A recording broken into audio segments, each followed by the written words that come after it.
Fed raises rates by 0.5 percentage point, the biggest hike in 2 decades, to fight inflation. It's a CNBC story, page 3. Okay.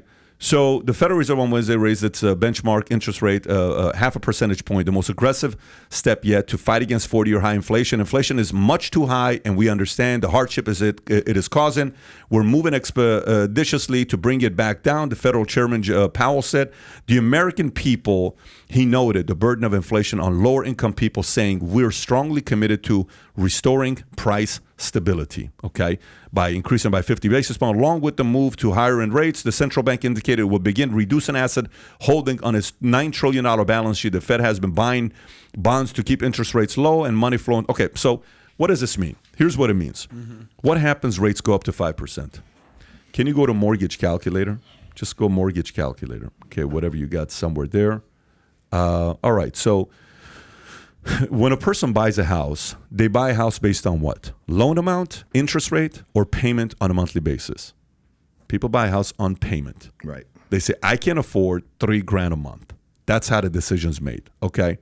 All right. So go to $700,000. No, go to 700. Yeah, keep going up.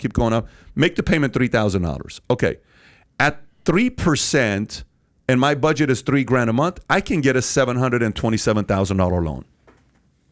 Okay, because my payment is $3,000 a month. Interest rates next year are going to go 6+. So go to 6%. Just change that. That's all you need to change. Put 6 there, right? Boom. Now it went to $4,036. But let's bring it back to $3,000. So $3,000, the only loan I can now afford is what? $539. It dropped $200,000. So somebody may say, well, Pat, what does this really mean? It means 2 things. Home prices are about to drop 10 to 30%, okay? And people buying homes, mortgage and real estate industry is going to get hit very, very hard, okay? It's natural. This is going to happen. And folks are going to sit there saying, what the hell do I do? Because I can still only afford what? $3,000 a month. Rent control ain't going to change. Rent's going to stay the same, if not even go higher. Because when shit like this hits the fan, guess what renters do? They say, well, listen, you can't afford to buy a house anyways. So you got to pay 10% more rent. Right. So rather than your rent being $3,000 a month, it's $3,300 a month. Inflation comes back and hurts the people that we wanted to protect initially. So we make a decision that sounds good and we're heroes today, but we hurt them 2, 3, 4, 5 years down the line, and we're feeling it today. And by the way, as ugly as it is today, it's going to get very ugly in 2023 and 2024. It's going to get hit very hard. It's coming. 128 months of economic expansion. So what are your thoughts on this? Well, I mean, I'm no financial expert. As soon as my whole life, I've kind of been allergic to money. And I don't know if I inherit that from my father. He was a lawyer, but never billed his clients. We grew up pretty poor, and everyone's like, you're rich. Your dad's a lawyer. I was like, yeah, why do people keep saying that? You know what I mean? Come to find out, he just was an altruist and, was terrible with money, didn't bill his client. But as somebody who now has to make money and has to pay a mortgage, I've seen these ebbs and tides, fluctuate all the time. It's harder some years, it's easier other years. I think it's got to balance out. Actually, interestingly enough, and not just because I was playing him in parody at the time, when Romney was against Obama and the financial situation, I just watched The Big Short again on the plane ride down. Sick movie. God. Yeah. Adam McKay's storytelling. Insane movie, yeah. Second to none. I was thinking, Romney was probably going to be the better choice because then the banks are kind of going to chill out and loosen up and the money can start coming in, simply because I think a lot of the financial fluctuations have to do with who's in office, who's looking out for who. Again, the lobbyists and who's helping each other at the highest level. Now, I've also been warned that the Fed's going to raise interest rates for a long time. It's been a long time since they had. I don't see this as something that's insane. If it goes up and up and up and up, yeah, we're going to have a bigger problem. But I don't think it's going to really. I don't know what difference it's going to make at this point. You know what I mean? In a negative way, it's got to get better. Inflation has to come down.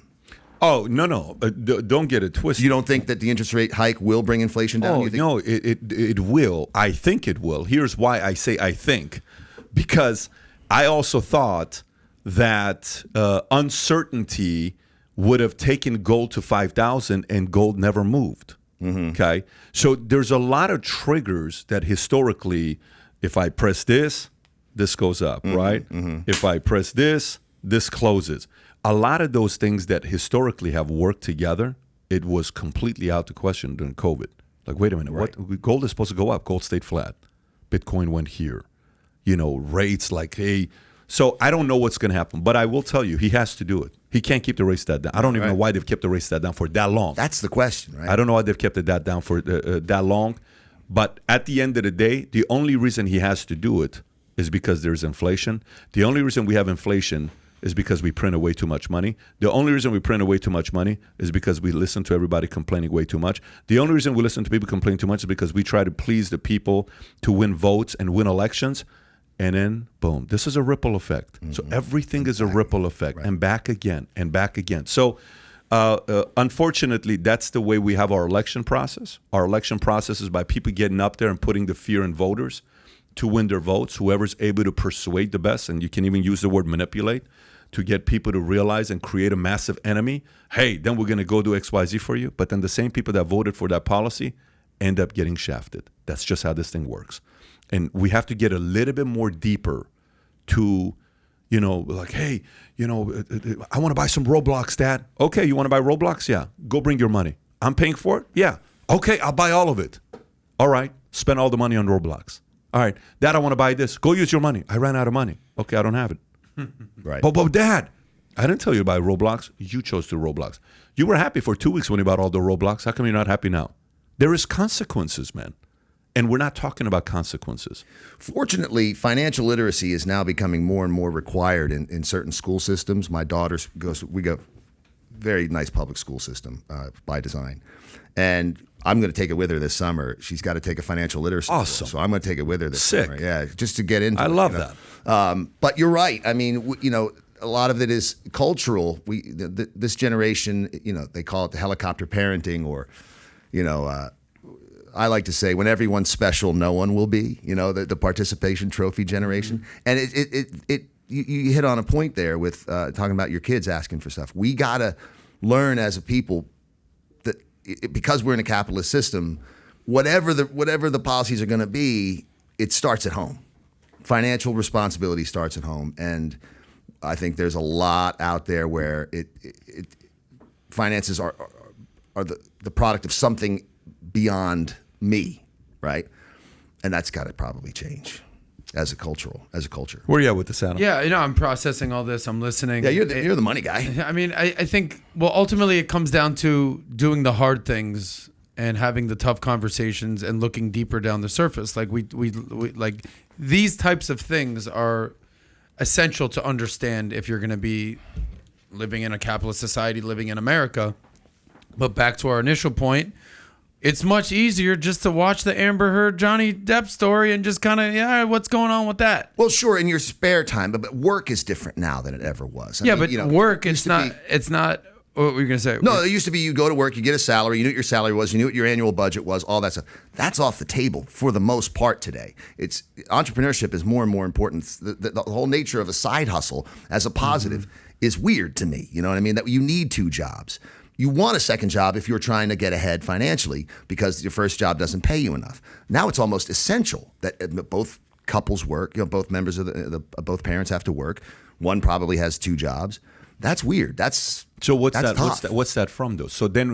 Years and years and years of maybe financial disparity between the rich and the poor. So if you like this clip and you want to watch another one, click right here. And if you want to watch the entire podcast, click right here.